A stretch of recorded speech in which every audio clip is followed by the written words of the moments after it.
Effective pa rin. Effective yun. Ito, Dennis. Tatay ni Prabat.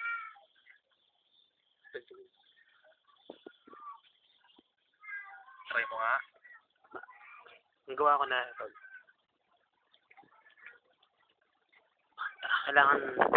Kailangan ba din talaga niya, kailangan din talaga mag-deep meditation ka para gumana yung power na yun. Siyempre, yung mind din. Siyempre, matinding concentration din ng mind. Kasi yung gagawin mo nung, kailangan matinding concentration din ng mind mo. Totoo yun, kailangan. Siyempre, di ba? Kaya malalakas yung mind mo eh. Kasi nga, di ba, yung mga mind nun, tamasik, siyempre, weak mind, di ba? Eh, ikaw, kailangan, kumbaga, parang i-over, mo yung mind niya. Kumbaga sa isa labanan din ng mind yun eh. Oo.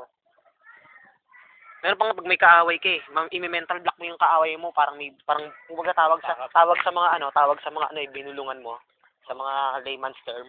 Pero hindi yun. Inano mo yung energy mo, parang block siya.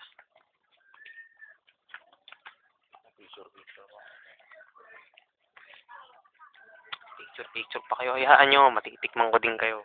Akala nyo ha. Akala nyo sa bato. Maniba lang.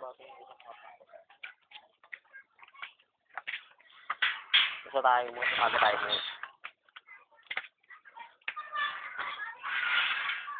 Monday na tayo babalik.